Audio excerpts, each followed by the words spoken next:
ভেসে দুই নয়ন জলে, এইভাবে নাচার চেষ্টা করে। যাই হোক, আজকের পালা অহল্যা পাষাণী উদ্ধার অথবা মাধবের কাষ্ঠের তরি সোনা। আজি শোনেন শোনেন ভক্তগণ, হয়ে একে মা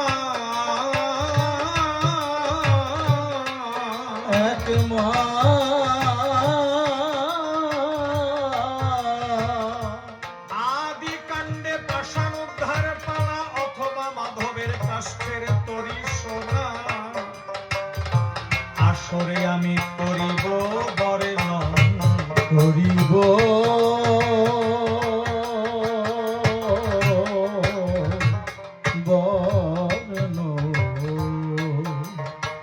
সিদ্ধি আশ্রমে যজ্ঞ করে গাভীর নন্দন, গাভীর নন্দ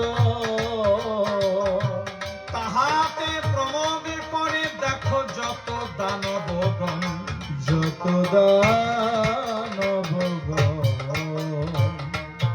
রক্ত বৃষ্টি মারিছি রাক্ষসে করিছে বর্ষণ, করিছে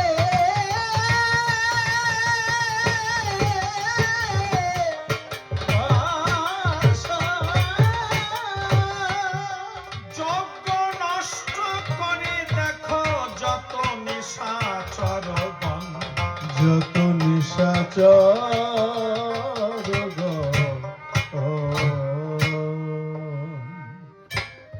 উর্বর, চ্যবন, আগ্নেয় এবং জামদ, এই সকল মুনিগণ একত্রিত হয়ে এই জগৎ জীবের কল্যাণের তরে জগৎ সংসারে এক মহাযজ্ঞানুষ্ঠানের আয়োজন করেছে।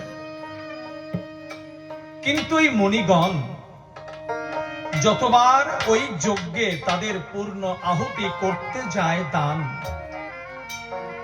শূন্য হতে রাক্ষসগণ রক্ত বৃষ্টি করে বর্ষণ ওই মুনিগণের যজ্ঞ সব পণ্ড করে দেন। ওই মুনিগণ কিছুতেই যজ্ঞকে করতে পারছে না সমাধান। তাই সকল মুনিগণ একত্রিত হয়ে মহামুনি নারদ তপোধনের কাছে গিয়ে বললেন, ওহে নারদ তপোধন,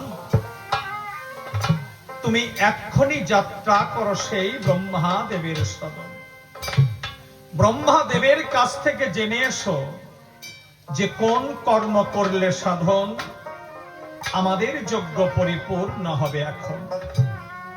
এই কথা শুনে মহামুনি নারদ আনন্দ মনে তার সেই বীণা যন্ত্র ধরে করে বাজাতে বাজাতে মধুর সুরে যাত্রা করেছে সেই ব্রহ্মপুরে। নারদ বীণা বাজায়, নারদ যন্ত্র বাজায়, হায় রাম পদরে লাগি নারদ বীণা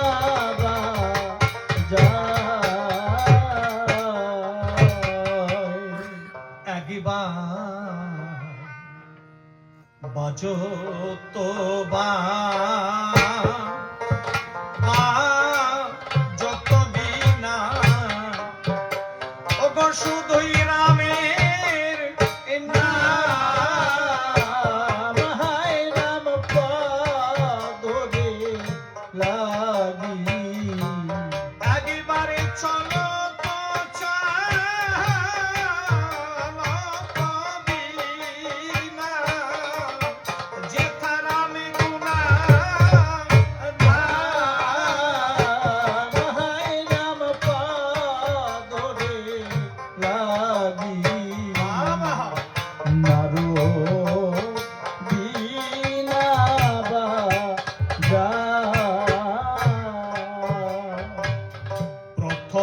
টানে সেই বিনায় বলেছে জয় জয় শ্রী রাম। হায় রাম পাদরে লাগি। এবারে দ্বিতীয় টানে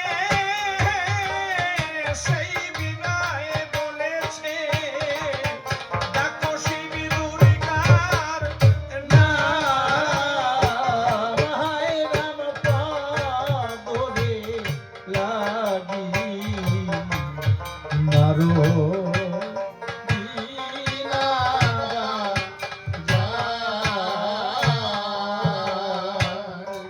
তৃতীয় টানে সেই বিনায় বলেছে ওমা কোথা মাজা নকি। হায় রাম পাদরে লাগি। এবারে চতুর্থ টানে সেই বিনায় বলেছে কোথা লক্ষণ ধান। হায় রাম পাদরে লাগি। নারো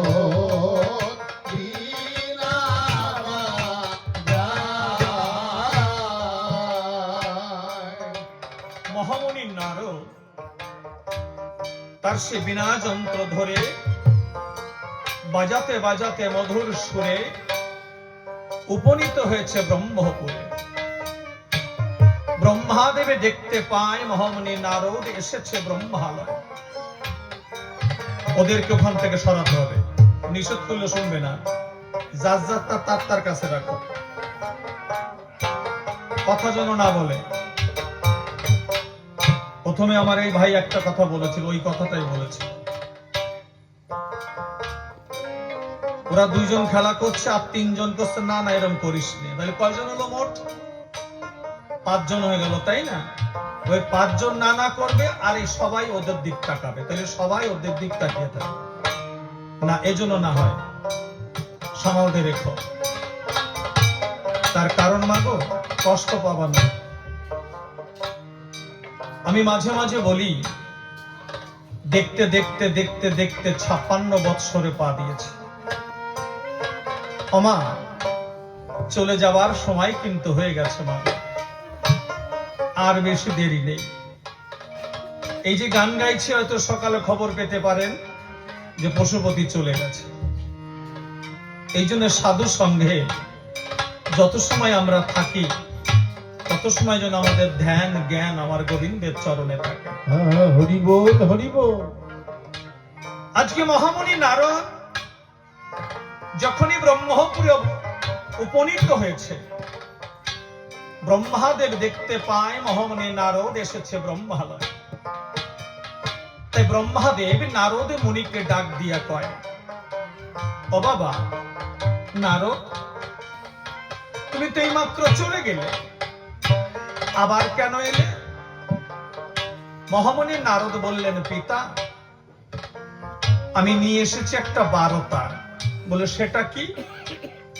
ওই মর্তের মুনিগণ এই জগতে জীবের কল্যাণের তরে জগতের সংসারে এক মহাযজ্ঞানুষ্ঠানের আয়োজন করেছে, কিন্তু পিতা মনে বড় পাই ব্যথা। কারণ কি জানেন? ওই মুনিগণ যজ্ঞে যতবার পূর্ণাহুতি করতে যায় দান, শূন্য হতে রাক্ষসগণ রক্ত বৃষ্টি করে বর্ষণ, তাদের ওই যজ্ঞকে পণ্ড করে দেয়। কিছুতেই ওই মুনিগণ যজ্ঞকে করতে পারছে না সমাধান। তাই আমি মহামণি নারদের তপোধন, আমি এসেছি আপনার সদন।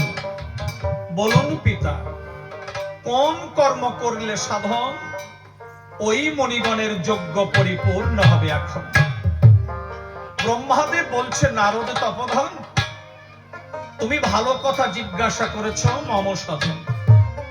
তবে শোনো, এক বিষ্ণু চতুরংশে জন্ম নিয়েছে অযোধ্যায় রাজা দশরথের বংশে। তাদের নাম হয়েছে রাম, লক্ষ্মণ এবং ভরত শত্রুঘ্ন। তোমাদের এই যজ্ঞে ছলে বলে কলে কৌশলে একবার যদি আনতে পারা যায় লক্ষণ এবং রাম নীল দলে, তাহলেই তোমাদের যজ্ঞ পরিপূর্ণ হবে এই ধরাতলে। তবে নারদ, ও বাবা, আর একটা কথা করে যাও শ্রবণ। সেই অযোধ্যাতে যে কেউ গেলে কিন্তু হবে না বাবা কোনো মতে। একমাত্র বিশ্বামিত্র মুনি সে যদি যায় অযোধ্যায়, সর্বপ্রথমে রাজা দশরথকে ত্রিসত্য অঙ্গীকারে বদ্ধ করে 7 দিনের তরে ভিক্ষা চাইতে হবে রাম এবং লক্ষণের। এই কথা শুনে মহামুনি নারদ আনন্দ মনে তার সে বিনা যন্ত্র ধরে করে বাজাতে বাজাতে মধুর সুরে আবার যাত্রা করেছে। কেমন ভাবে? রাম নাম হরি নাম ওরে লরে দণ্ডে দণ্ডে হায় রাম পাদরে লাগি অমনে পর্বতে পাপে থাকিলে রাম নামেতে দণ্ডে হায় রাম পাদরে লাগি নারদ বিনা যায় এই রূপে নারদে তপোবনে দেখো ও সে করিছে হায় রাম পাদরে লাগি এবার মর্ত ধামে এসে নারদ দেখো দিল হায় রাম পাদরে লাগি নারদ বিনা যায় সমস্ত মুনিগণ দেখতে পায় মহামুনি নারদ এসেছে এই বসুধায়। নারদকে প্রণাম করে জিজ্ঞাসা করছে নারদ মুনির ধায়, ও নারদ, নারদ বলো ব্রহ্মাদেব কি বিধান দিয়েছে এখন?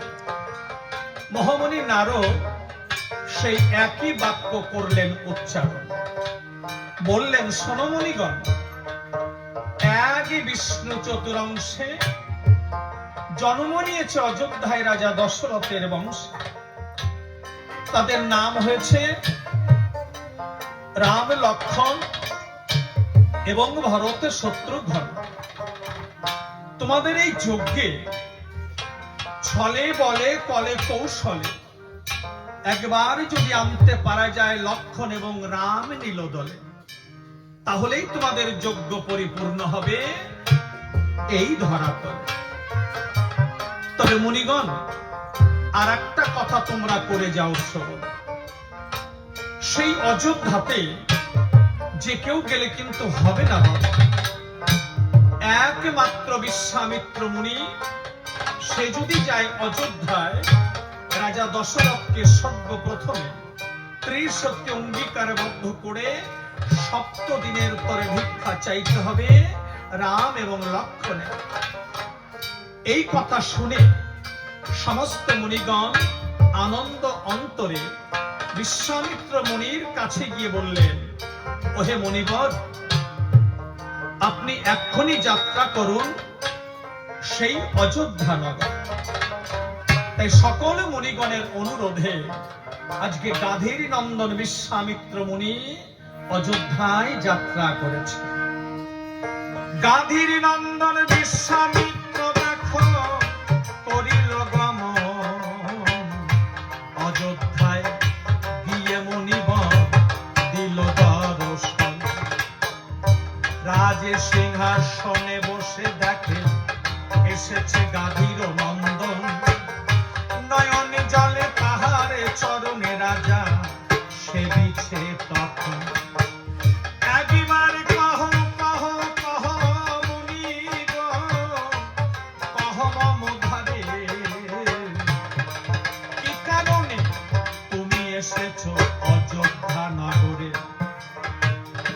বিশ্বামিত্র মুনি বলে বলবো পরে পরে, তুই সত্য অঙ্গীকার করো রাজা আমারও ধারে।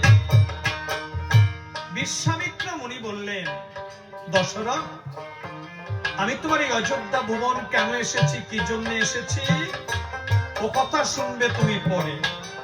আগে কথা দাও আমারে, আমি তোমার কাছে যা চাইব তুমি আমাকে তা দেবে। দশরথ রাজা বুঝতে পারলেন না। দশরথ রাজা বলে ফেললেন, বলো মুনিবর, ধন রত্ন যাহা চাই আমি বলি তোমার ধারে, যা কিছু চাইবে আমি দেব আনন্দ অন্তরে। কিন্তু বিশ্বামিত্র মুনি বললেন, না না ও রাজা, আমি তোমার কাছে এই পার্থিব জগতের ধন ভিক্ষা চাইতে আসি। দশরথ বলুন। বলো, এই সত্য, এই সত্য, এই সত্য, এই সত্য, এই সত্য। এই সত্য। রাজা দশরথকে ত্রিসত্য অঙ্গীকারে বদ্ধ করে ডাক দিয়ে বললেন দশরথের ধারে, দশরথ, এবার তুমি কান খুলে শুনে নাও। আমরা সমস্ত মুনিগণ একত্রিত হয়ে এই জগৎ জীবের কল্যাণের তরে এক মহাযজ্ঞানুষ্ঠানের আয়োজন করেছি। কিন্তু রাজা, আমরা মনে বড় পাই সাজা। কেন জানো? আমরা যতবার ওই যজ্ঞে পূর্ণাহুতি করতে যাই দান, শূন্য হতে রাক্ষসগণ রক্ত বৃষ্টি করে বর্ষণ আমাদের যজ্ঞ সব পণ্ড করে দেয়। আমরা কিছুতেই সেই যজ্ঞকে করতে পারছি না সমাধান। তাই আমি মহামুনি বিশ্বামিত্র জেনে এসেছি অত্র যে একই বিষ্ণু চতুর অংশে জন্ম নিয়েছে তোমারই বংশে। তাদের নাম তুমি রেখেছ রাম, লক্ষ্মণ এবং ভরত শত্রুঘ্ন। ও রাজা, মাত্র 7 দিনের তরে ভিক্ষা দাও আমারে।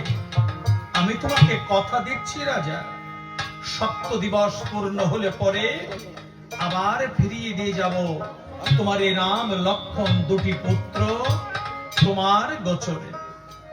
ওমা, যখনই বিশ্বামিত্র মুনি রাজা দশরথকে এই কথা বলেছে, রাজা দশরথের মাথায় আকাশ ভেঙে পড়েছে।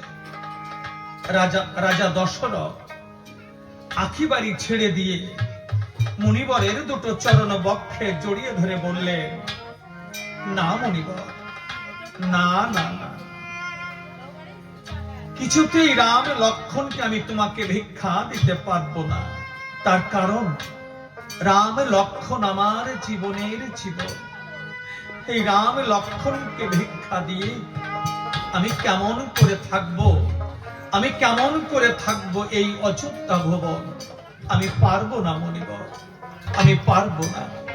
তাই দশরথ রাজা মুনিবরের চরণ দুখানা জড়িয়ে ধরে কেঁদে কেঁদে বলছে, জামাই কি কথা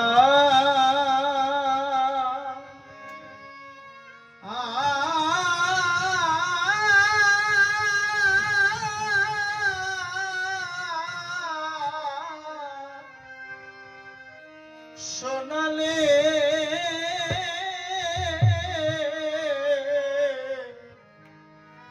শোনালে মুনি।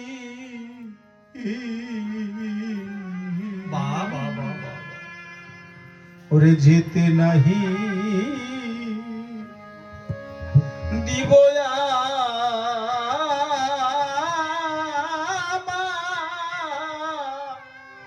রঘুকুল চূড়ামণি।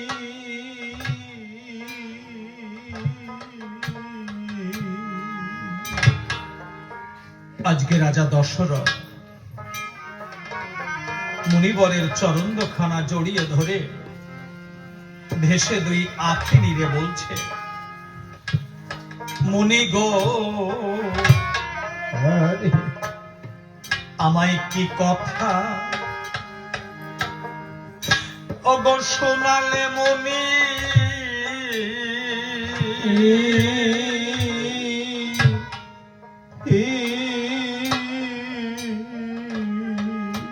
ওরে পরাণে কাঁদে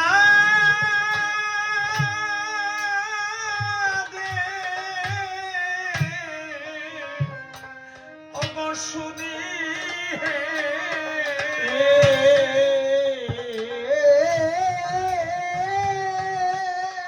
আমি যেতে নাহি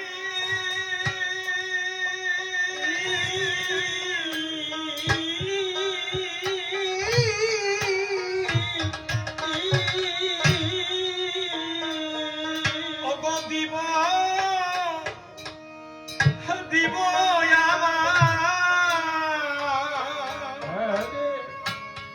আমার রঘুকুল সোড়া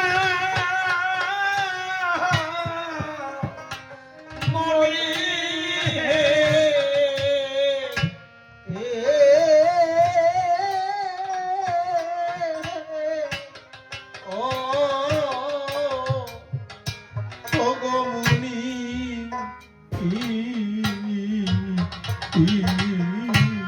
বাহ, ওরে যেতে নাহি দিব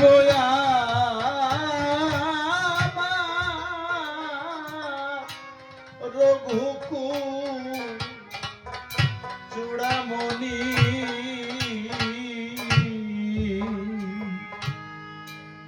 অমা, এই জগতের সংসারে এমন কোন মাতা পিতা আছে যে সন্তানকে ভিক্ষা দেয়? নেই মাগো। ভিক্ষা তো পরের কথা না। দেখবেন বর্তমান প্রত্যেকটি সংসারের ইয়ং ছেলেরা বিদেশে থাকে। ওমা, বিদেশে কাজ করতে হলে কত বছর বয়স লাগে? 20-25 বছর বয়সের আগে কিন্তু বিদেশে যাওয়া যায় না। খেয়াল করে দেখবেন, ওই 25 বছরের ছেলেটা যখন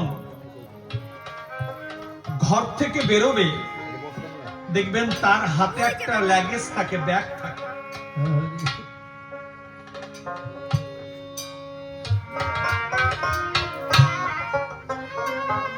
ওমা, ওই 25 বছরের ছেলেটা কি ব্যাগ নিয়ে চলতে পারে না? পারে তো। কিন্তু দেখবেন ওই ছেলেটা যখন ঘর থেকে বেরোবে না, আর সেই সময় যদি তার মা বাবা সামনে থাকে, যারা নিজের দেহের ভার বইতে পারে না, সেই দুটো মানুষ এসে বলবে, ও বাবা, ব্যাগটা তুই আমার কাছে দে বাবা। ওই ছেলেটা যখন বগুড়া স্টেশনে দাঁড়িয়ে থাকবে ট্রেন ধরার জন্য, দেখবেন ট্রেন যখন স্টেশনে ঢোকে, ঢোকার আগে একটা হুইসেল দেয়, তাই না? ওই হুইসেলটা যখনই দেবে, তার মার মুখের দিকে তাকিয়ে দেখবেন, ট্রেন ঢোকার শব্দ শুনেই তার মা কিন্তু কেঁদে দেবে।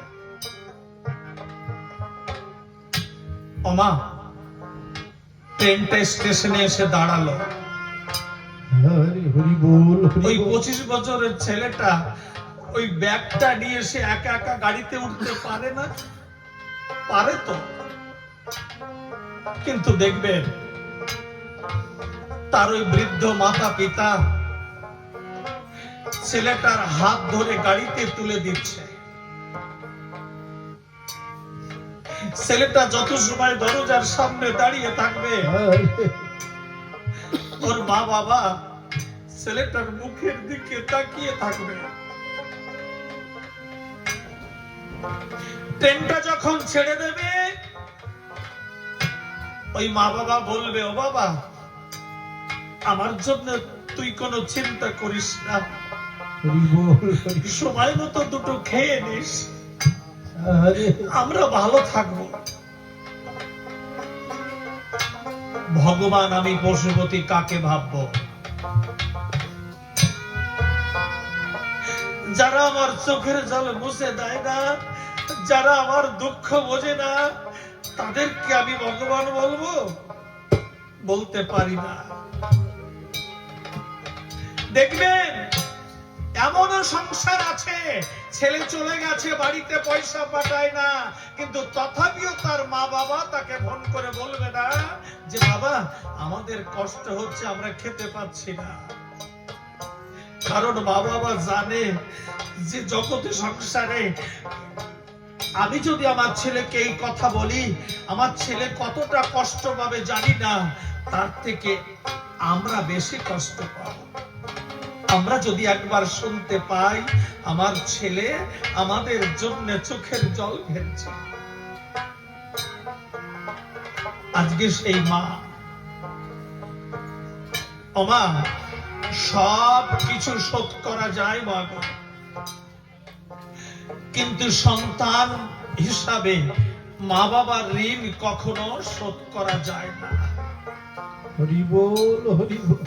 আজকে দশরথ রাজার কাছে যখনই বিশ্বামিত্র মুনি রাম লক্ষণকে ভিক্ষা চেয়েছে, দশরথ রাজা মুনিবরের চরণ দুখানা জড়িয়ে ধরে ভেসে দুই আঁখি নিরে কেঁদে কেঁদে বলছে, অমনি গো ওগো শ্রীরাম লক্ষণ, ওরে সনকে সনাতন,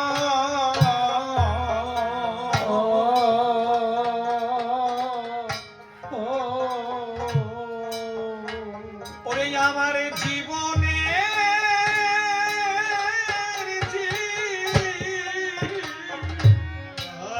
জীবন হে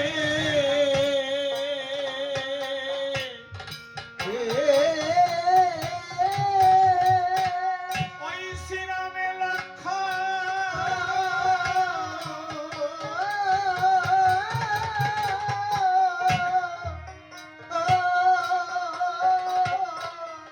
ও গোবিনে আমার বাঁচে না জীবন হে।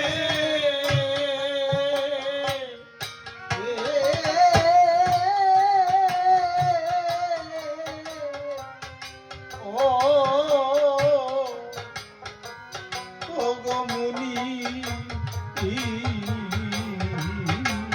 মা, ওরে যেতে নাহি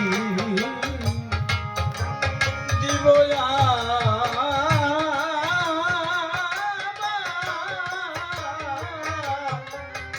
রঘুকুল চূড়ামণি, অমনি গো অন্ধমণি আরে কথায় আজি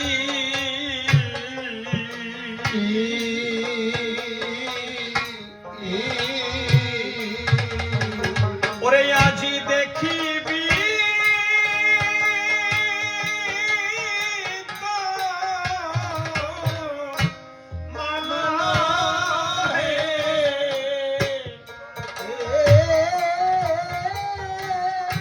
আজি সম্মুখেতে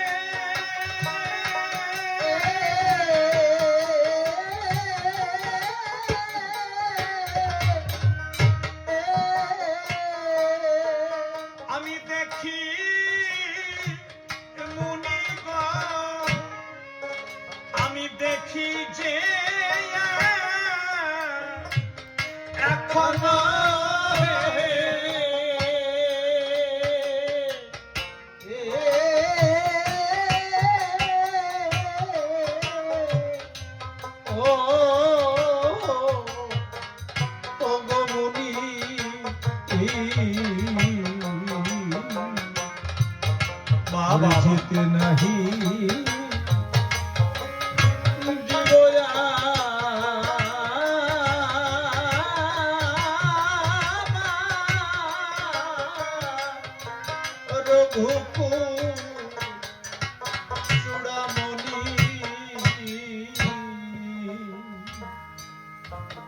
যখনই রাজা দশরথ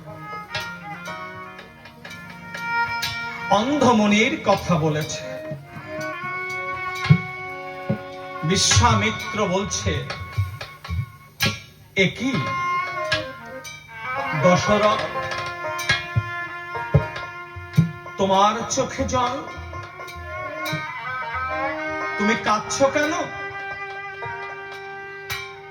সেই অন্ধমুনি তোমাকে কোনো অভিশাপ দিয়েছিল? রাজা দশরথ বললেন, হ্যাঁ মুনিবর, সেই অন্ধমুনি আমাকে অভিশাপ দিয়েছিল। বিশ্বামিত্র মুনি বললেন, দশরথ, সেই অন্ধমুনি তোমাকে কি অভিশাপ দিয়েছিল তুমি একটিবার আমার কাছে খুলে বলো। দশরথ রাজা মুনিবরের চরণ প্রান্তে বসে পড়ে ভেসে দুই আঁখি নিরে বললেন, মুনিবর, আমি রাজা দশরথ একদিন ধনুর বাণ ধরে করে যাই গভীর অরণ্যের ভিতরে হরিণ শিকার করবার তরে। সারাটা দিবস তন্ন তন্ন করে ঘুরি বন বনান্তরে, কিন্তু হরিণ নাহি শিকার মেলে ওই বনের ভেতরে। তাই আমি চিন্তা করেছিলাম অন্তরে যে আমি লুকিয়ে থাকি ওই বৃক্ষের আড়ালে ধনুর্বাণ ধরে করে, যদি কোনো হরিণ ওই সরোবরে জলপান করতে আসে, তখন আমার ধনুকে শব্দভেদীবান যোজনা করে আমি শিকার করব সেই হরিণটিরে। কিন্তু মুনিবর, তার হলো না। ভাগ্যের এমনই পরিহাস, পাশেই ছিল শ্রীফলের বন। ওই বন মধ্যে বাস করতেন অন্ধমুনি আর তার স্ত্রী অন্ধকি, একমাত্র পুত্র সিন্ধুকে নিয়ে। অমনিবর, সেই অন্ধমুনি তার পুত্র সিন্ধুকে ডেকে বলছে, অসিন্ধু, সিন্ধুরে, ও বাবা, তুই কোথায় গেলি বাবা? আমার পিপাসায় বুকটা ফেটে যায়, তুই শীঘ্র করে আমাকে জলপান করা বাবা। সেদিন সেই অন্ধমুনির এই কথা শুনে তার সেই পঞ্চম বর্ষীয় সিন্ধু জলের পাত্র হস্তে নিয়ে ধীরে ধীরে আসে ওই সরোবরের তীরে জল গ্রহণ করবার তরে। অমনিবর, জানো সেদিন কি ঘটনা ঘটেছিল? ওই ছোট্ট সিন্ধু যখনই তার জলের পাত্র বাড়ির মধ্যে চুবিয়েছে, ওই পাত্রের বদনে একটা বুদবুদ শব্দ ভেসে উঠেছে। আমি রাজা দশরথ, আমি মনে করেছিলাম ওই বুঝি হরিণ জলপান করে চলে যায়, তাই আমার ধনুকে শব্দভেদী বাণ যোজনা করে আমি ছুঁড়ে মেরেছিলাম সেই শব্দকে উদ্দেশ্য করে। আমার সেই শব্দভেদী বাণ এসে পড়ে ওই ছোট্ট সিন্ধুর বক্ষের পরে। জানো মুনিবর, জানো, আমার সেই শব্দভেদী বাণ যখন সিন্ধুর বক্ষ মাঝে এসে পড়ে, তখন সেই ছোট্ট সিন্ধু সরোবরের তীরে ধরণীর ধুলাই পড়ে আখি বাড়ি দিয়ে ছেড়ে তার মাকে ডেকে বলেছিল, ও মা,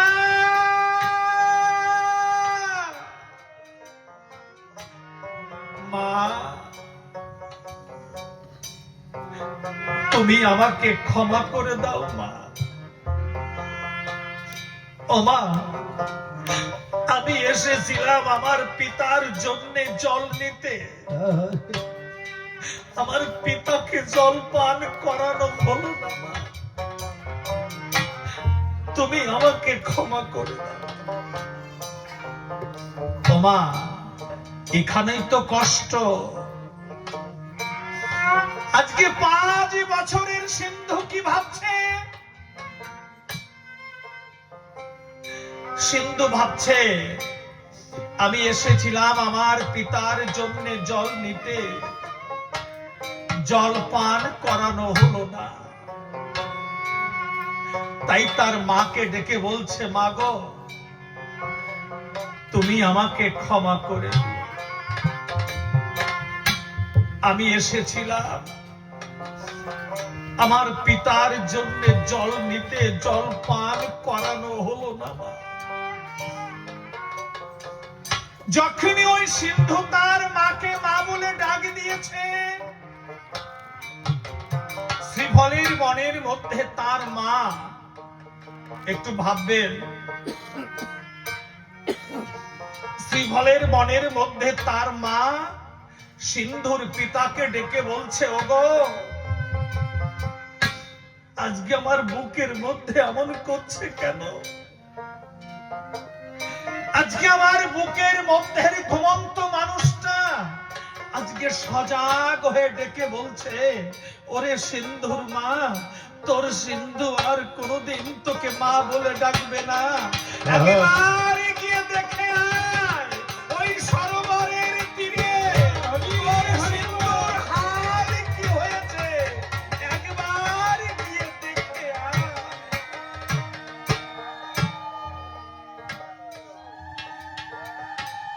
ও মা, মা কি করে জানলো? মাই তো জানবে, তাই না?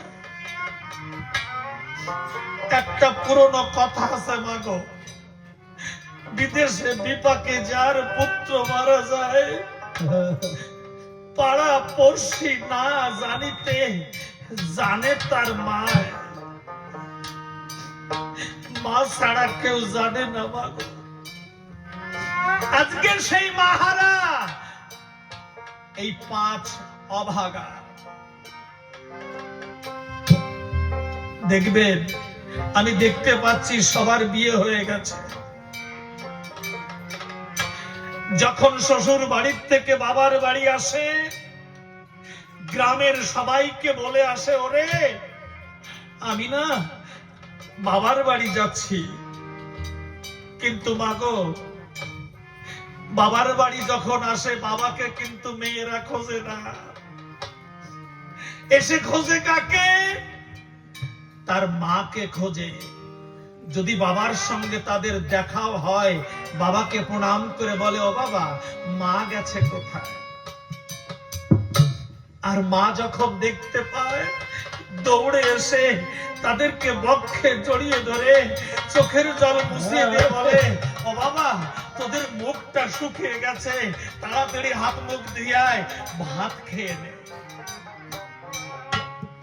আর কি বলবে মা? আর কোনদিন বলবে না। আমারও 3টে সন্তান, 2 মেয়ে 1 ছেলে। ছেলে কিন্তু একবারও ফোন করে না, মেয়েরা দিনে 5-6 বার করে ফোন করে, ও মা কেমন আছো? আর মাও তাদের কাছে ফোন করে। ছোট্ট একটা শব্দ মা, বাংলা বইয়ের মধ্যে এত ছোট শব্দ কিন্তু আর কোথাও লেখা নেই। আজকে সেই মাহারা এই 5 হতভাগা। তবে আজকে ভক্তির আসরে দাঁড়িয়ে আমি এই 5 হতভাগাকে একটা কথা বলে যাই, ওরে, জীবনে কোনোদিন ঠাকুরকে পুজো দিতে হবে না, জীবনে হা কৃষ্ণ গোবিন্দ বলে কখনো কাঁদতে হবে না। যদি পারিস সকালে সন্ধ্যায় 2 ফোঁটা চোখের জল তোদের মা বাবার চরণে দিবি, সমর্পিত ধাম হতে তোদের সেই মা বাবা তোদেরকে আশীর্বাদ করবে। একটু ভাবতে হবে মা, আজকে 5 বছরের সিন্ধু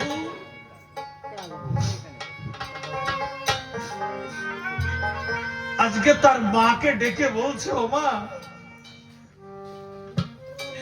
মা তুমি আমাকে ক্ষমা করে দিও মা, আমি এসেছিলাম আমার পিতার জন্য জল নিতে, আমার পিতাকে জল পান করানো হলো না মা।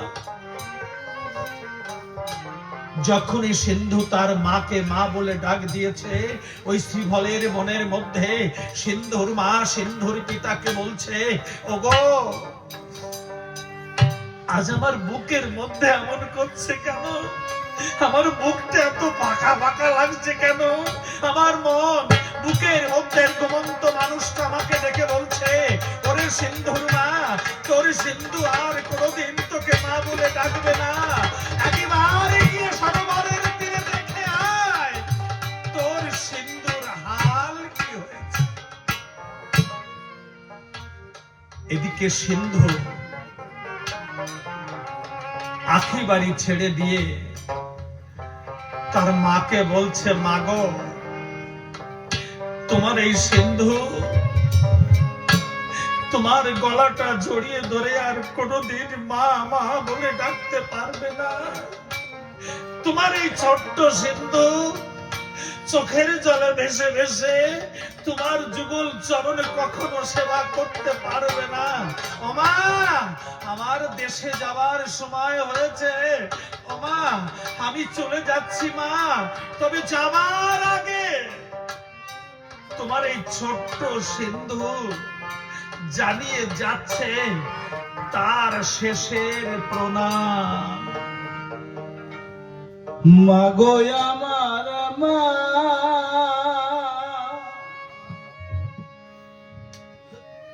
ও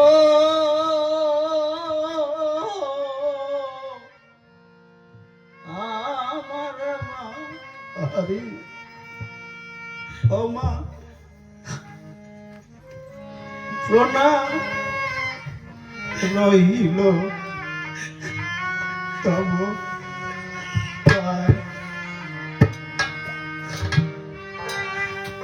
মাগো আমার মা,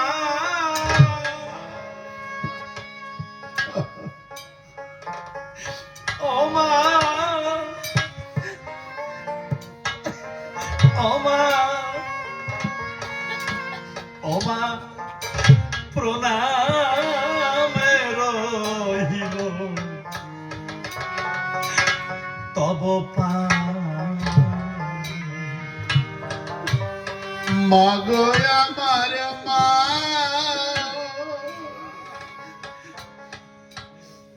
বাহ ও মা,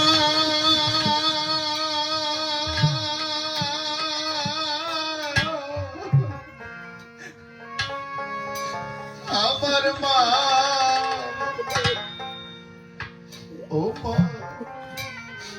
প্রণাম রহিল তব পায়ে। আমি করে যদি থাকি ও মা, কোন অপরাধ, এই অভাগা বলিয়া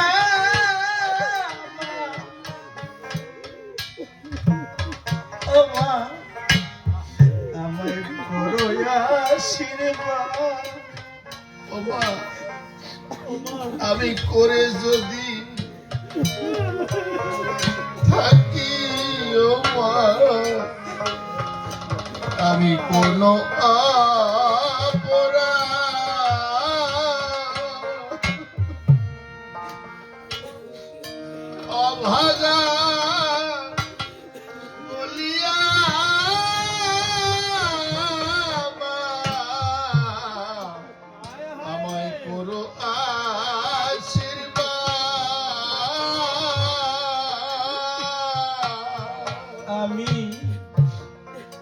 করে যদি থাকি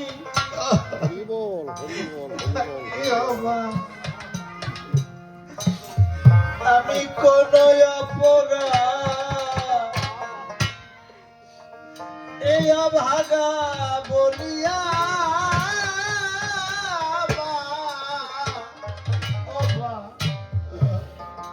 আমায় কোন আশীর্বাদ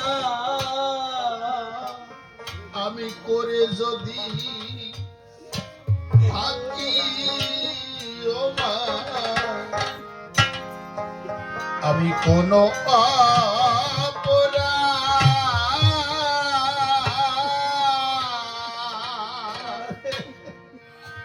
অভাগা বলিয়া মা, আমায় করো আশীর্বাদ।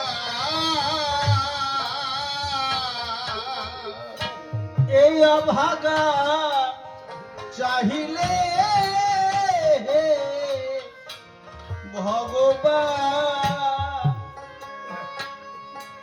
সাগর শুকাইয়ে যায় এই অভাগা চাহিলে ভগবান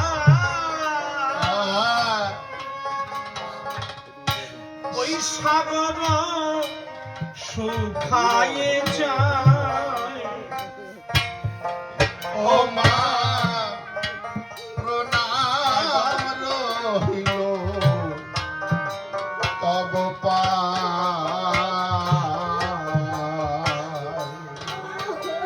মাগো আমার মা বাবা ও মা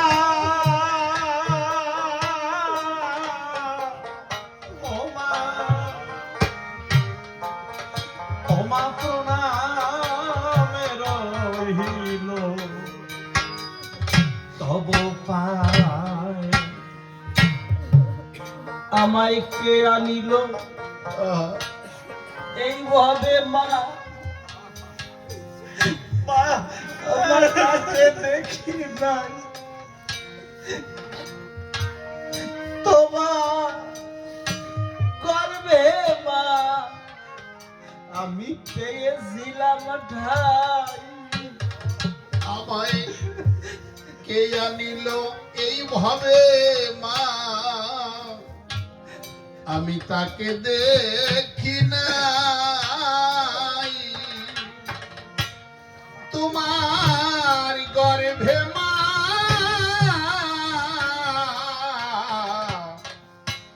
আমি পেয়েছি যে ঠাই। আমায় আমায় কে আনিল এইভাবে এই সুন্দর ভবে মাগো, আমি তাকে দেখি নাই। তোমার গর্ভে মাগো আমি পেয়েছি গোঠা। এই অভাগা বলিয়া রাখিও চরণে এই মা রায় অভাগা ও মা প্রণাম রহিল তবু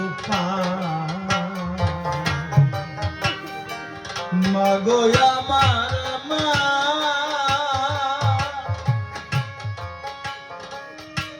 ও আমার মা ও মা প্রণাম রহিল তব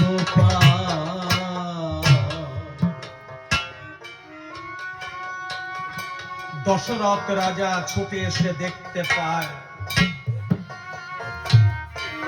তারই বানা ঘাতে ছোট্ট একটা শিশু পড়ে আছে ধরণী পাতে।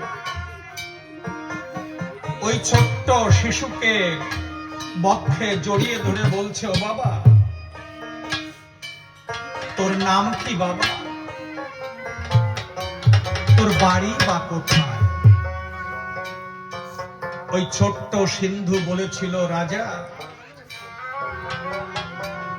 আমার নাম হচ্ছে সিন্ধু, আমি থাকি ওই শ্রীভলের বনের মধ্যে। কিন্তু রাজা, তোমার পরনে তো রাজবেশ আমি দেখতে পাচ্ছি, তোমার নাম কি? রাজা দশরথ বলেছিল, ওরে সিন্ধু, এই হতভাগার নাম হচ্ছে দশরথ বাবা, আমি এই অযোধ্যার রাজা। যখনই দশরথ বলেছে আমি অযোধ্যার রাজা দশরথ,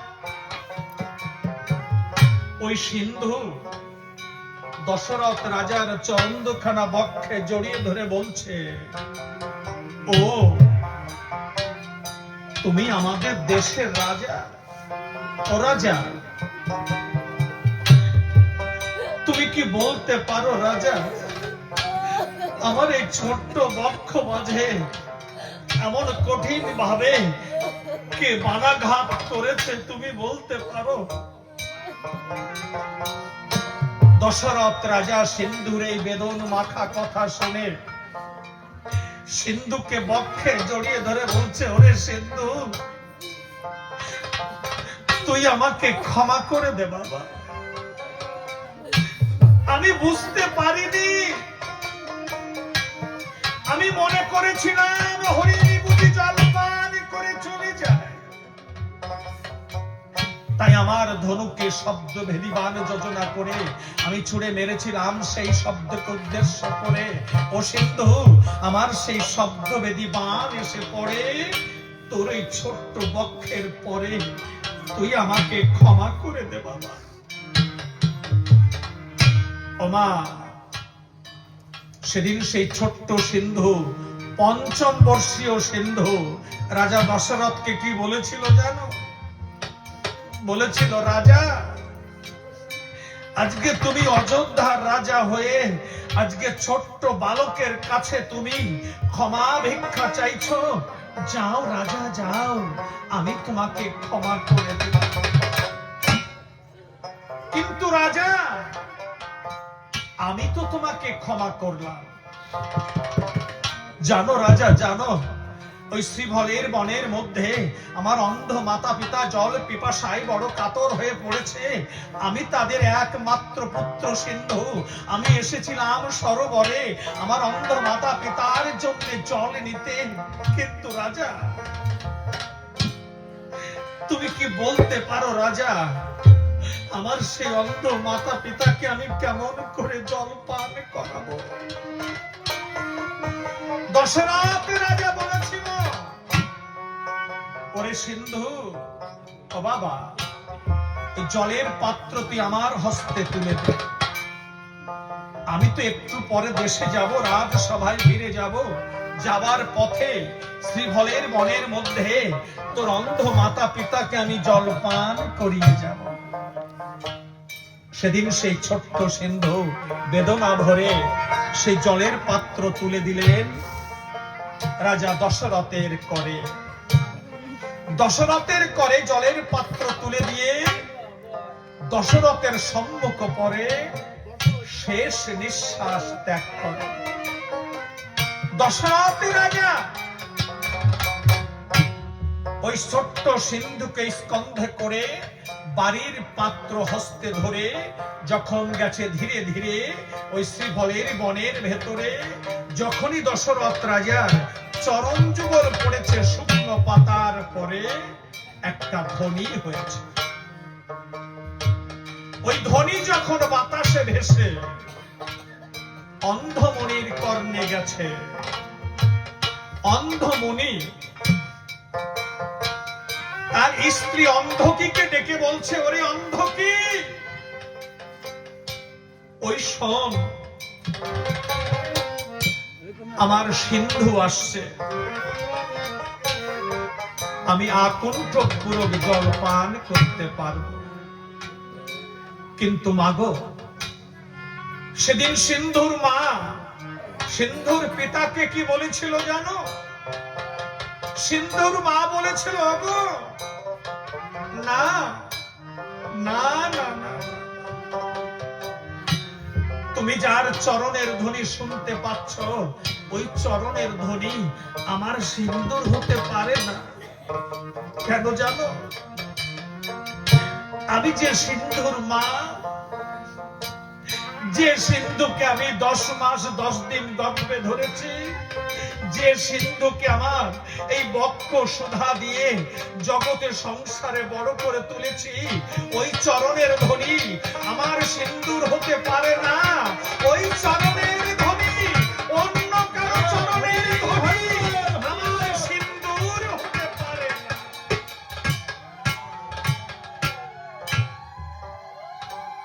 দশরথ রাজা অন্ধমনির গোচরে এসে ওই ছোট্ট সিন্ধুকে মাটির পর শুইয়ে দিয়ে জলের পাত্র ধরলেন অন্ধমনির করে। অন্ধমনি আকণ্ঠক বাড়ি পান করে ডাক দিয়ে বলেছিল, ও সিন্ধু, সিন্ধুরে, আজকে তুই যদি আমাকে জলপান না করাতিস, আমার জীবনটা এক্ষুনি বেরিয়ে যেত বাবা। কিন্তু রাজা দশরথ বলেছিলেন, মুনি ঠাকুর, না না, তুমি যাকে সিন্ধু ভাবছ, আমি তোমার সিন্ধু নয়, আমি অযোধ্যার রাজা দশরথ। অন্ধমনি বলেছিল, ও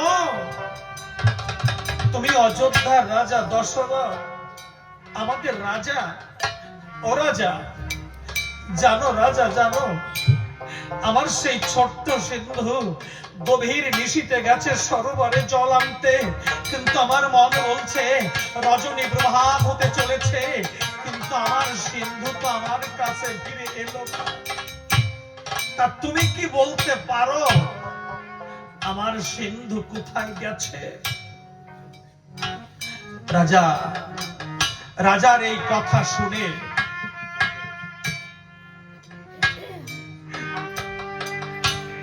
এই কথা শুনে দশরথ যখনই এই কথা বলেছে, মুনিবর এই কথা শুনে বলছে,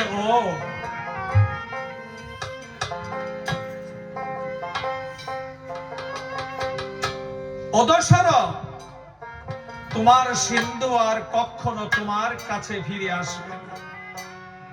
কেন? ওই দেখো, তোমার সম্মুখ পরে মাটির পরে তোমার সিন্ধুকে আমি শুইয়ে রেখেছি। কেন জানো? আমি হরিণ মনে করে সরোবরের তীরে আমার ধনুকে শব্দভেদী বাণ যোজনা করে তাকে আমি শিকার করেছি। তোমার সিন্ধু আর কখনো তোমার কাছে ফিরে আসবে না। এই কথা শুনে অন্ধমনি বলেছিল, দশরথ, এ তুমি কি করেছ? একমাত্র সিন্ধু পুত্র বিহনে দুটি প্রাণ ঝরে যাবে শ্রীফলের বনের ভেতরে। দশরথ, তোমার কর্মে পেলাম মনস্তাপ, তাই তোমারে দিলাম আমি অভিশাপ। তোমারও একদিন পুত্র শোকে জীবন যাবে এই ভুলকের মাঝে। দশরথ রাজা অট্টহাসি হেসে বলেছিলেন, মুনি ঠাকুর, না না, তোমার অভিশাপে কখনো ভুলবে না। তার কারণ কি জানো?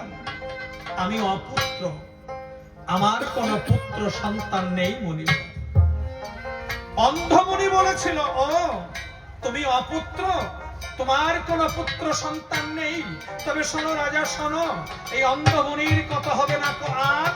তোমার ঘরে জন্ম বলে স্বয়ং ভগবান, বড় সন্তানের নামে রাখবে রাম ও নারায়ণ। এমনকি 4 পুত্র থাকতে আসে, তুমি বাসি ওরা হবে তোমার আপন বাসে।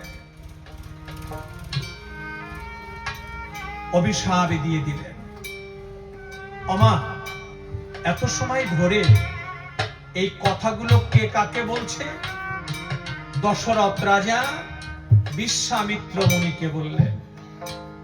বিশ্বামিত্র মুনি শুনে বললেন, দশরথ, এত সময় ধরে তুমি যা কিছু বললে আমার ধারে, আমি সবই শুনলাম, সবই বুঝলাম।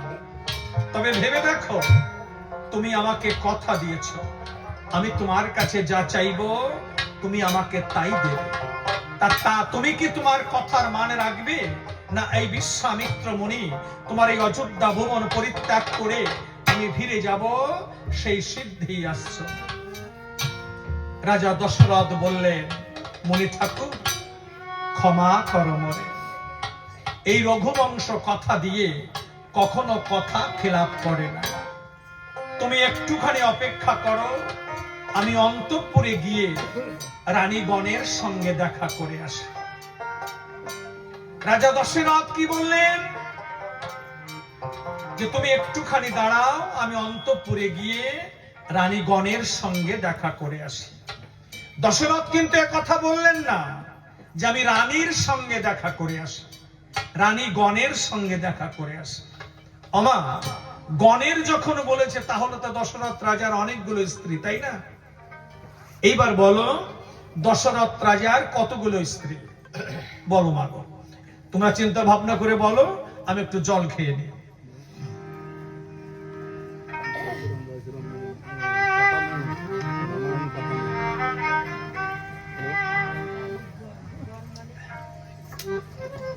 রানীগণের সঙ্গে দেখা করে আসে, মানে অনেকগুলো স্ত্রী, তাই তো? শব্দ হচ্ছে অনেক। তা কতগুলো স্ত্রী? গণ মানে ওই তিথি নক্ষত্র না, আবার জ্যোতিষী ভাবে ভেলাই দিয়ে না আমারে। গণ মানে অনেকগুলো স্ত্রী। কতগুলো স্ত্রী? তিনটে। আমার এক মা বলেছে তিনটে। দশরথ রাজার কতগুলো ছেলে? চারটে। দশরথ রাজার কতগুলো মেয়ে? এইবারই তো বিপদ। ওগুলো আমার প্রশ্ন নয়, এইটা আমার প্রশ্ন, যে দশরথ রাজার কতগুলো মেয়ে, তাই না? আমার শোনো, দশরথ রাজার তিনটে স্ত্রী নয়, আমরা জানি তিনটে। এই তিনটের নাম আমাদের সামনে আসে, তো এই জন্য মনে রেখেছি আমরা। দশরথ রাজার স্ত্রী হচ্ছে 749টা। তার মধ্যে 3 রানী শ্রেষ্ঠ। 3 রানীর মধ্যে কৌশল্যা মানে রামের মা, উনি শ্রেষ্ঠ। দশরথ রাজার 4টে ছেলে, 1টা মেয়ে। মেয়েটার নাম কি? শান্তা। কৃত্তিবাসী রামায়ণে শান্তা দেবীর কথা লেখা আছে। ঋষ্যশৃঙ্গ মুনির সঙ্গে শান্তা দেবীর বিয়ে হয়েছে। তা যাই হোক, আর যেটা আদি বাল্মীকি রামায়ণ, সেই রামায়ণে আমার শোনা কথা, এটা আমার দেখা কথা নয়, তাতে লেখা আছে দশরথ রাজার মেয়ের নাম হচ্ছে রমা। যাই হোক, যদি পারেন দেখে নেবেন, আমি কিন্তু দেখিনি মাগো। যাই হোক, পড়ার সময় আমার হয়নি। তাহলে আজকে আমি গান করে চলে যাব। কালকে সকালে যখন শুনবেন যে পশুপতি আর একটা বিয়ে করেছে, ঝাঁটাতে কি মাখাবেন? না না, গোবর না, গোবর তো কালা, মিষ্টি মিষ্টি কায়দা আছে। ঝাঁটাতে মাখাই নিয়ে দরজার সামনে বসে থাকবেন, যে পশুপতি আসুক, পশুপতিকে ঝাঁটাতে মারবো, তাই না? কিন্তু দশরথ রাজা অনেকগুলো বিয়ে করেছে, সেই তাকে কিন্তু আমরা ভক্তি করছি, তাই না? তা যা কত ভগবানের বাবা, আমি তোর ভগবানের বাবা না, আমাকে ভক্তি করার দরকার নেই। যে ওদিক দিয়ে যাবো না, ভক্তির ভিতর দিয়ে যাচ্ছি, যাই। দশরথ রাজা অবনত মস্তকে কাঁদতে কাঁদতে যখন ঘরে গেছে, বড় রানী কৌশল্যা দেবীর সঙ্গে তার দেখা হয়েছে। বড় রানী কৌশল্যা দেবী বলছে, একি মহারাজ, আপনার চোখে জল কেন? আপনি কাঁদছেন কেন? দশরথ রাজা বললেন, রানী, আমি কাঁদছি কেন জানো? আমাদের রাজসভায় বিশ্বামিত্র মুনি এসেছে, আমাকে ত্রিসত্যি অঙ্গীকারে বদ্ধ করে 7 দিনের তরে রাম লক্ষণকে ভিক্ষা চেয়েছে। যখনই এই কথা বলেছে, তখনই কৌশল্যা দেবী বলছেন, মহারাজ, সেই মহামুনিকে কথা দেবার আগে একটিবার কি আমাদের কাছে শোনার কোনো প্রয়োজন মনে করলেন না? আমি যে নারী, আমরা অবলা, আমাদের কোনো ভাষা নেই। দশরথ রাজা বললেন, রানী তুমি কেঁদো না রানী, যাও, তুমি সেই বিশ্বামিত্র মুনিকে চেনো না। আজকে যদি তার কথা আমি না শুনি, তাহলে তার ললাটের ব্রহ্ম অগ্নি দিয়ে আমার এই অযোধ্যা ভুবনে পুড়িয়ে ভস্মীভূত করে দেবে রসাতলে। তা যাই হোক, তুমি অন্তঃপুরে গিয়ে সুন্দর করে রাম লক্ষ্মণকে সাজিয়ে নিয়ে এসো। এখানে অনেক গায়ক বা শিল্পীরা বলে থাকে রাজা দশরথ সর্বপ্রথমে ভরত আর শত্রুঘ্নকে সাজিয়ে দিয়েছিলেন। নামাগো, এটা আমরাও বলে থাকি, এটা একটা রহস্যমূলক কথা। কিন্তু পথিমধ্যে অনেকগুলো কর্মকে সাধন করতে হবে। এখানে ভরত আর শত্রুঘ্ন গেলে হবে না, এখানে রাম লক্ষ্মণকেই লাগবে। তাই বড় রানী কৌশল্যা দেবী অন্তঃপুরে গিয়ে সুন্দর করে রাম লক্ষ্মণকে সাজিয়ে এনে দশরথের হস্তে তুলে দিয়েছে। আর দশরথ কি করেছে? অবনত মস্তকে কাঁদতে কাঁদতে এসে মুনিবরের করে তুলে দিয়েছে। আর মুনিবর কি করেছে? ওই মুনিবর রাম লক্ষ্মণকে পেয়ে কোথায় নিয়ে এসেছে? নন্দীগ্রামে নিয়ে এসেছে। নন্দীগ্রামে এনে ওই বিশ্বামিত্র মুনি ডেকে বলছে, ও রাম লক্ষ্মণ, বলুন। শোনো, যেতে আমার সেই সিদ্ধি আশ্রম। এই দেখেছো ডান দিক দিয়ে একটা রাস্তা গেছে? দেখেছি, এটা তো ফাঁকা রাস্তা। ফাঁকা রাস্তা। এই রাস্তায় যেতে মাত্র 6 মাস সময় লাগে পথে। আর দেখেছো এই যে বাঁ দিক দিয়ে সরু গলির মতো একটা রাস্তা গেছে? এটাও দেখেছি, কিন্তু এটা তো চাপা রাস্তা, হুম, কিন্তু ঝোড় জঙ্গলে ভরা। ঝোড় জঙ্গলে ভরা। কিন্তু এই রাস্তায় যেতে আমার সিদ্ধি আশ্রমের পথে মাত্র 3 প্রহর সময় লাগে। কিন্তু বনমধ্যে তারকা রাক্ষসী আছে, মানুষ ধরে ধরে খায়। বলো কোন পথে যাবে তোমরা 2 ভাই? আমরা কোন পথে যাব? কোন পথে যাবে? এত সহজ উপায় মুনিবর। বলো দেখি কোন পথে যাবে? আমরা শুধু শুধু কেন 6 মাসের পথ ঘুরতে যাব? তা কোন পথে যাবে? আমরা যাব 3 প্রহরের রাস্তায়, যে পথে রাক্ষসী আছে। ওরে বাবা, রাক্ষসী মানে? হ্যাঁ, কি হলো? রাক্ষসী তোমরা তো দাঁড়ান দাঁড়ান দাঁড়ান দাঁড়ান, আপনার তো হার্ট অ্যাটাক করবে। আমরা, আপনার কোনো ভয় নেই, যে পথে রাক্ষসী আছে আমরা সেই পথেই যাব। বিনা দোষে বিনা অপরাধে যদি আমাদের ওই রাক্ষসী খেতে আসে, তাহলে সেই রাক্ষসীকে বধ করে আমরা নিষ্কণ্টক পথ তৈরি করে আমরা পৌঁছে যাব ওই সিদ্ধি আশ্রমে। রাম লক্ষ্মণের কথা শুনে বিশ্বামিত্র মুনি বড় শান্তি পেয়েছে মনে। পাশাপাশি কথাও ভাবলেন কি, যদিও রাম পূর্ণ ব্রহ্ম সনাতন, তথাপিও মানব দেহ নিয়ে এই অবনীতে করেছে অবতরণ। দেখবেন কোন ভগবান, যে সমস্ত ভগবান এই জগৎ সংসারে এসেছে, যেমন আমার হরিচাঁদ, গুরুচাঁদ, আমার রামচন্দ্র, কৃষ্ণ, যারা যারাই এসেছে তাদেরকে কিন্তু প্রত্যেককেই মানুষের মতো কর্ম করে যেতে হয়েছে, তাই না? কারণ মানব দেহ নিয়ে এসেছে, তো মানুষের মতো কর্ম করে যেতে হবে। তাই বিশ্বামিত্র মুনি বললেন, রাম বলুন। শোনো, সেই রাক্ষসীকে করতে নিধন তোমাদের 2 ভাইকে একটা কর্ম করতে হবে সাধন। আপনি বলুন কি কর্ম করতে তোমাদের হবে? 2 ভাইকে দীক্ষা নিতে হবে। দীক্ষা? হ্যাঁ। এ তো ভালো কথা, হুম, কিন্তু এই জঙ্গলের ভিতরে আমরা দীক্ষা নেব কার কাছ থেকে? ভালো কেমন করে- মুনি কোথায়? ভালো করে তাকাও, এখানেও মুনি আছে, এই যে মুনি সাজা হয়ে গেল। এখানে বলতে তো আপনি আছেন। তা আমি তো থাকবো এই গভীর জঙ্গলে, আমি ছাড়া আর কে থাকবে? না, আপনাকে দেখে পছন্দ হয়। পছন্দ হয়? হ্যাঁ। তাহলে কাজ করো তোমরা 2 ভাই।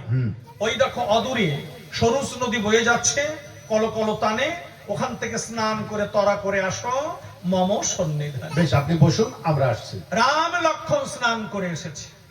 প্রভু রামচন্দ্রকে নাম দিয়েছে ব্রহ্ম মন্ত্রে, এবং অনুজি লক্ষণকে দীক্ষা দিয়েছে বল সুবল মন্ত্র। মুনিবর, বল লক্ষণ। এই যে আমাকে বল সুবল মন্ত্র দিলেন, হ্যাঁ, এই বল সুবল মন্ত্রে কি কাজ এবং কি গুণ? শোনো লক্ষণ, বলুন। তোমাকে বল সুবল মন্ত্র দিলাম কেন জানো? কেন? তোমার এই জীবন তরি চলতে চলতে তোমার সম্মুখে এমন একটা সময় এসে দাঁড়াবে, তোমাকে 14টা বৎসর এই নারী মুখ অদর্শনে থাকতে হবে, তোমাকে 14টা বৎসর অনাহারে থাকতে হবে, তোমাকে 14টা বৎসর অনিদ্রায় থাকতে হবে।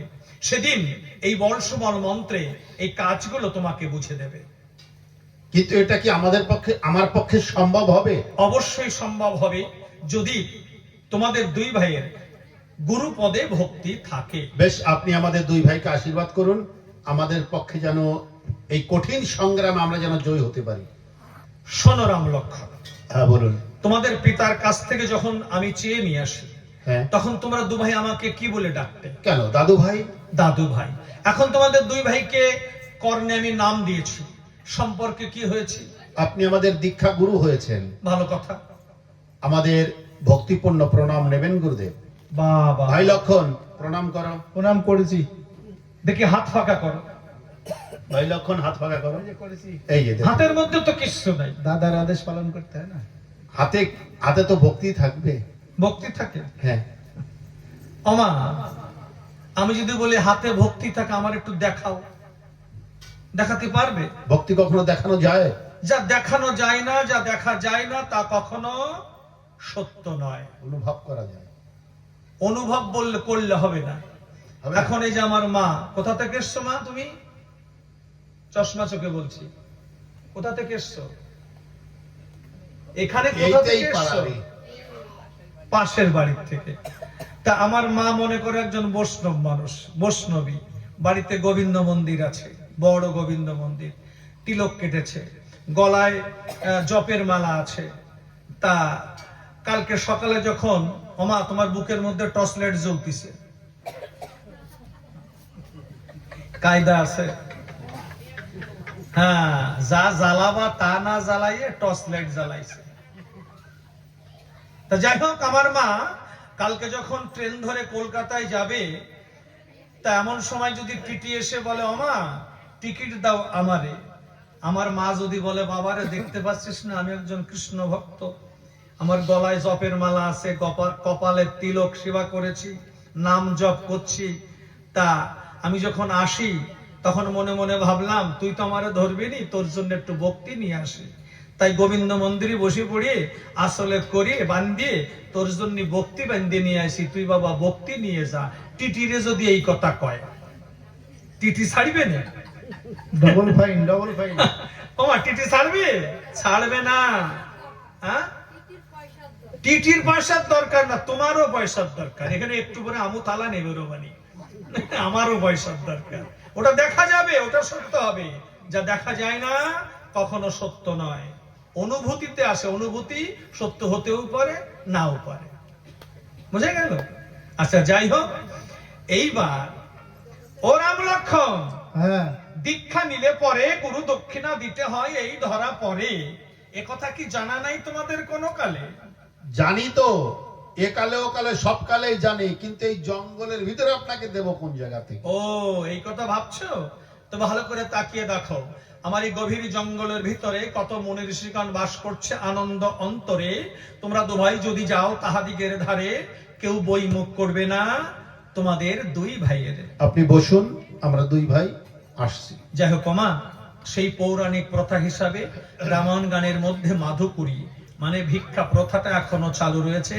তাই গৃহস্বামীকে বলছি, একটা থালা দেবে, থালায় মন থেকে ভক্তি করে মায়ের সামনে রেখে মাকে ভক্তি করবে।